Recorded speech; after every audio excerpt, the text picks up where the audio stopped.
Well, amazing.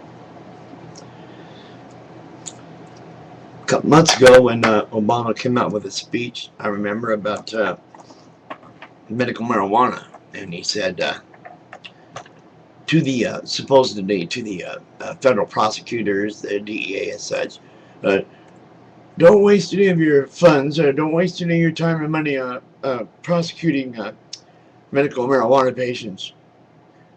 Not as an edict, excuse me, not as an edict, not a policy, not a rule or anything. Just pretty much a suggestion. Something that I call a lip service. All it is was lip service. He didn't mean anything by that.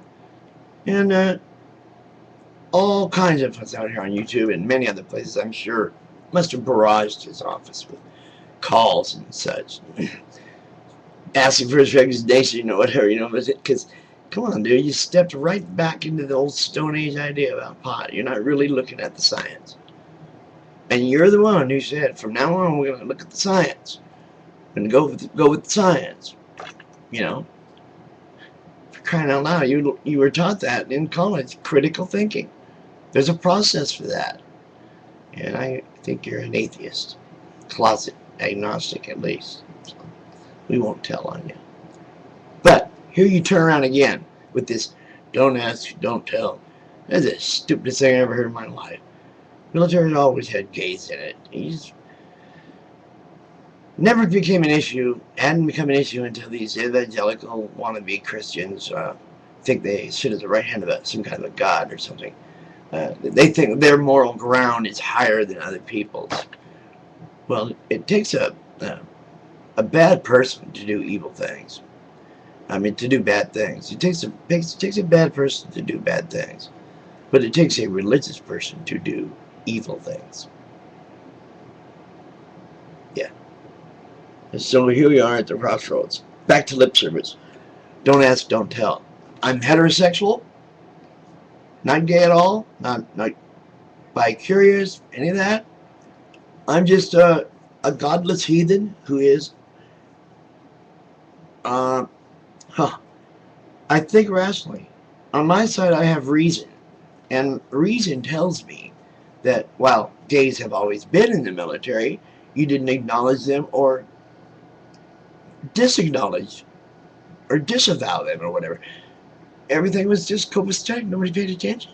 In fact, there was always rumors going around that Navy was for gay guys. Yeah, you know that old rumor all the time because they go on ships for months at a time with no women, It had always been a joke. You people are just too much. Now you want to... And then what do? You turn around and you think this is a good thing. This is what I don't get. You think it's a good thing to teach your West Point graduates that lying in certain circumstances and by omission is okay. Yeah, because you're basically telling them if they happen to be gay, they have to lie to you or not speak to you. And you can't tell an officer he's not going to be able to speak. He can't speak to his men. You crazy? Just, Obama, why is there hesitation? Huh? There doesn't need to be any hesitation. You're the commander-in-chief. This is a military rule. Tell them how to act. That's all I got to say. Tell them how to act. Repeal that thing right now. So just forget it. Don't ask them. They don't tell you. I don't care.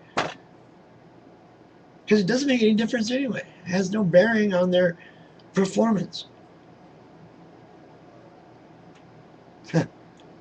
Well, the exact same reasons are given for the gays now, they gave for the blacks up until the early 60s. So what's up, Obama? You know that. You know what these white boys have been doing all this time. Step up, put your chest up, head up, chin up, act like a man and say, listen, I'm commander-in-chief. Leave them alone. That's all you need to say. I'm Gerald Reynolds here in Portland, Oregon. That's what I got to say. That's my answer to don't ask, don't tell. Jesus Christ. I can't believe my superiors would want me to lie. That train me to lie. Good night.